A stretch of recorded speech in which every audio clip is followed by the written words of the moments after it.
11월 14일 성경 읽기 시간입니다.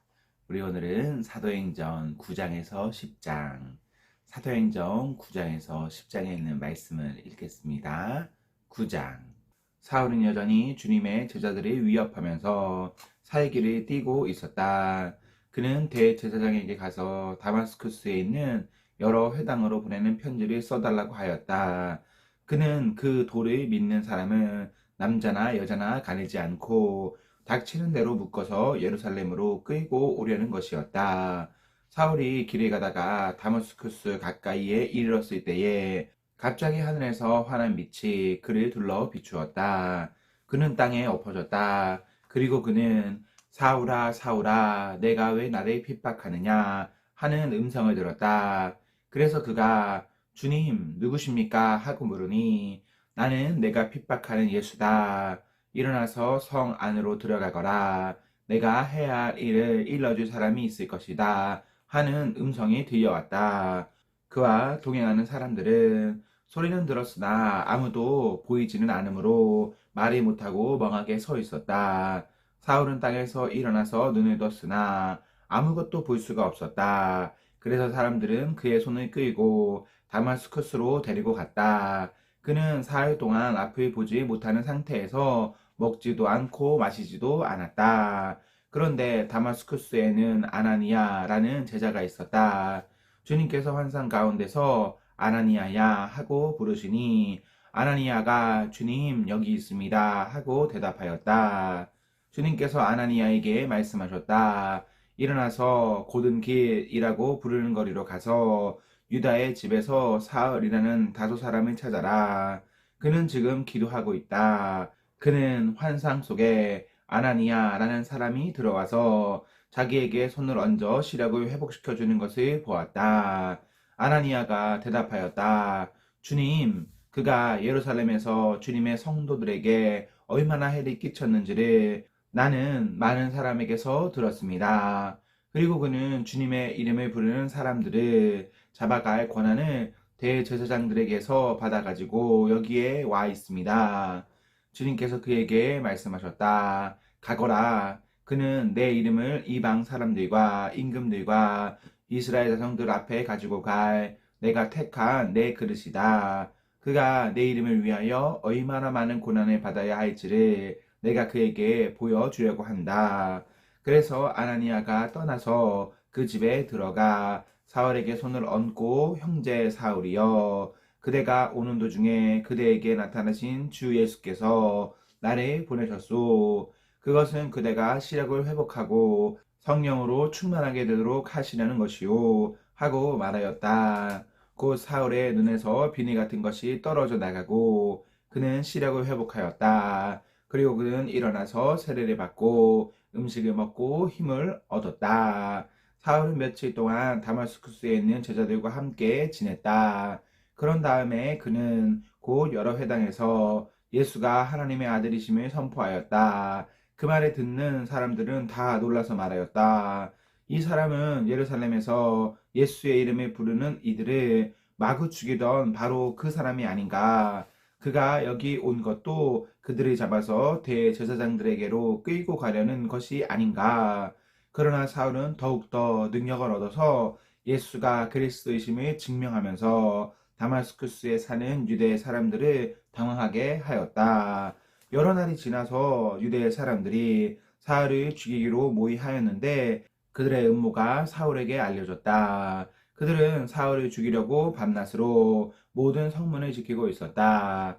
그러나 그의 제자들이 밤에 사울의 광주리에 담아서 성 바깥으로 달아내렸다. 사울이 예루살렘에 이르러서 거기에 있는 제자들과 어울리려고 하였으나 그들은 사울이 제자라는 사실을 믿을 수가 없어서 모두들 그를 두려워하였다. 그러나 바나바는 사울을 맞아들여 사도들에게로 데려가서 사울이 길에서 주님을 본 일과 주님께서 그에게 말씀하신 일과 사울이 다마스쿠스에서 예수의 이름으로 담대히 말한 일을 그들에게 이야기해 주었다.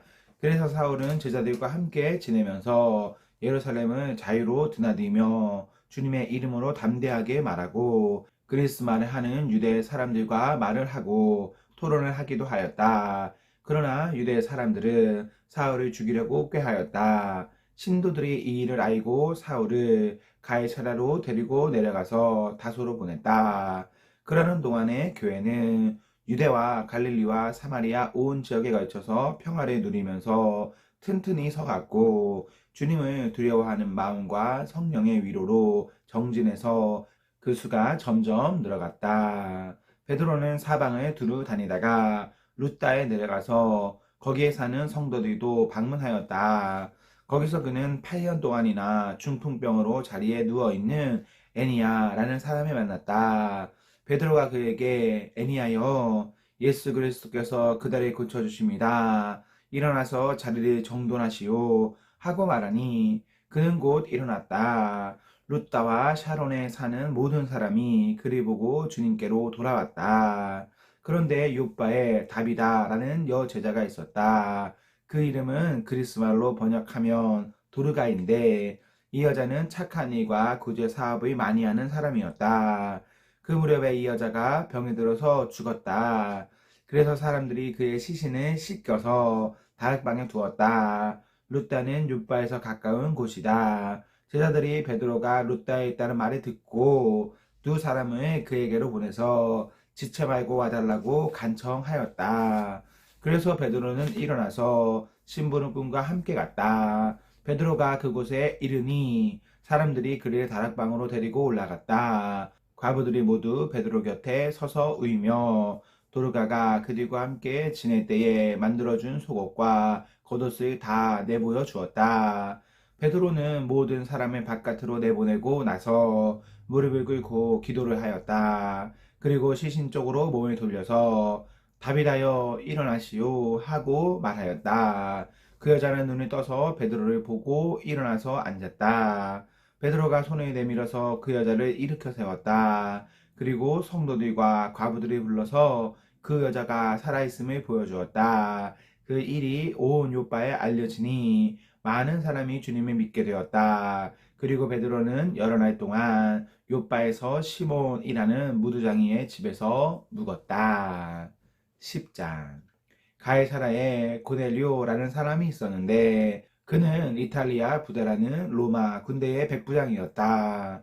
그는 경건한 사람으로 온 가족과 더불어 하나님을 두려워하며 유대 백성에게 자선을 많이 베풀며 늘 하나님께 기도하는 사람이었다. 어느 날 오후 3시쯤에 그는 환상 가운데서 하나님의 천사를 똑똑히 보았다. 그가 보니 천사가 자기에게로 와서 고넬료야 하고 말을 하는 것이었다. 고넬료가 천사를 주시하여 보고 두려워서 물었다. 천사님, 무슨 일입니까? 천사가 대답하였다. 내 기도와 자선 행위가 하나님 앞에 상달이 되어서 하나님께서 기억하고 계신다. 이제 욥바로 사람을 보내어 베드로라고도 하는 시몬이라는 사람을 데려오너라. 그는 무두장이인 시몬의 집에 묵고 있는데 그 집은 바닷가에 있다. 그에게 말하던 천사가 떠났을 때에 고넬료는 하인 두 사람과 자기 부하 가운데서 경건한 병사 하나를 불러서 모든 일을 이야기해주고 그들을 욥바로 보냈다. 이튿날 저들이 길을 가다가 욥바에 가까이 이르렀을 때에 베드로는 기도하려고 지붕으로 올라갔다. 때는 오정쯤이었다. 그는 배가 고파서 무엇을 좀 먹었으면 하는 생각이 들었다. 사람들이 음식을 장만하는 동안에 베드로는 황홀경에 빠져 들어갔다. 그는 하늘에 열리고 큰 보자기 같은 그릇이 내 귀퉁이가 끈에 매달려서 땅으로 드리워져 내려오는 것을 보았다.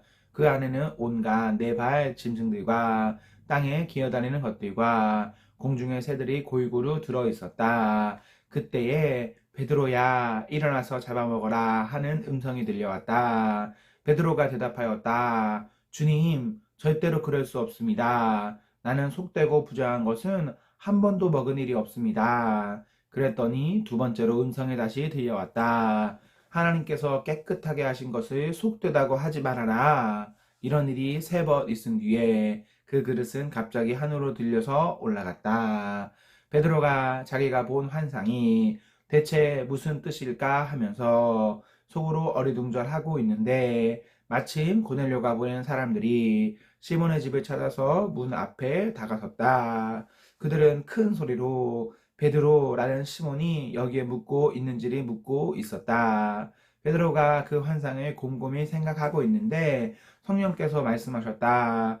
보아라, 세 사람이 너를 찾고 있다. 일어나서 내려가거라. 그들은 내가 보낸 사람들이니 의심하지 말고 함께 가거라. 그래서 베드로는 그들에게 내려가서 물었다.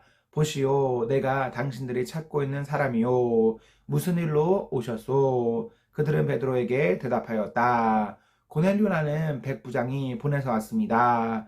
그는 의로운 사람이요. 하나님을 두려워하는 사람입니다.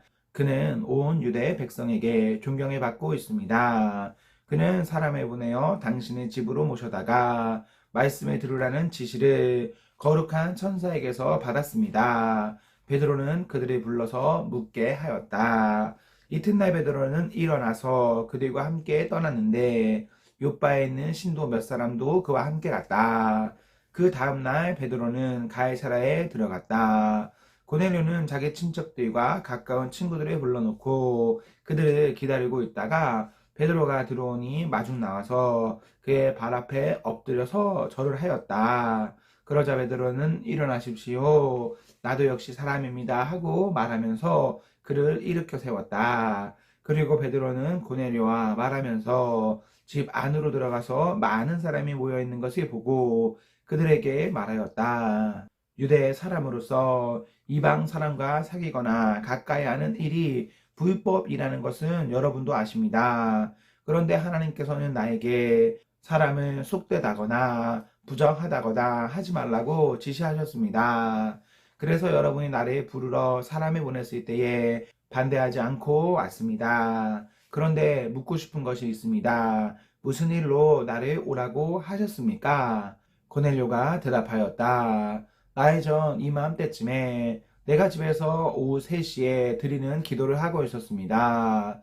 그런데 갑자기 어떤 사람이 눈부신 옷을 입고 내 앞에 서서 말하기를 고넬료야, 하나님께서 내 기도를 들으시고 내 자선 행위를 기억하고 계신다. 요바로 사람을 보내어 베드로라고도 하는 시몬을 불러오너라. 그는 바닷가에 있는 무두장이 시몬의 집에 묵고 있다 하였습니다. 그래서 나는 곧 당신에게 사람을 보냈던 것입니다. 그런데 이렇게 와주시니 고맙습니다. 지금 우리는 주님께서 당신에게 지시하신 모든 말씀을 들으려고 다 같이 하나님 앞에 모여 있습니다. 베드로가 입을 열어 말하였다. 나는 참으로 하나님께서는 사람을 외모로 가리지 아니하시는 분이고 하나님을 두려워하며 의를 행하는 사람은 그가 어느 민족에 속하여 있든지 다 받아주신다는 것을 깨달았습니다. 하나님께서는 이스라엘 자손에게 말씀을 보내셨는데 곧 예수 그리스도를 통하여 평화를 전하셨습니다. 예수 그리스도는 만민의 주님이십니다. 여러분이 아시는 대로 이 일은 요한의 세례 사역이 끝난 뒤에 갈릴리에서 시작하여서 온 유대 지방에서 이루어졌습니다. 하나님께서 나사렛 예수에게 성령과 능력을 부어주셨습니다. 이 예수는 두루 다니시면서 선한 일을 행하시고 마귀에게 억눌린 사람들이 모두 고쳐주셨습니다. 그것은 하나님께서 그와 함께 하셨기 때문입니다. 우리는 예수께서 유대 지방과 예루살렘에서 행하신 모든 일의 증인입니다. 사람들이 그를 나무에 달아 죽였지만 하나님께서 그를 사흘날에 살리시고 나타나 보이게 해 주셨습니다. 그를 모든 사람에게 나타나게 하신 것이 아니라 하나님께서 미리 택하여 주신 증인인 우리에게 나타나게 하셨습니다. 그가 죽은 사람들 가운데서 살아나신 뒤에 우리는 그와 함께 먹기도 하고 마시기도 하였습니다. 이 예수께서 우리에게 명하시기를 하나님께서 자기를 살아있는 사람들과 죽은 사람들의 심판자로 정하신 것을 사람들에게 선포하고 증언하라고 하셨습니다. 이 예수를 두고 모든 예언자가 증언하기를 그를 믿는 사람은 누구든지 그의 이름으로 죄 사함을 받는다고 하였습니다.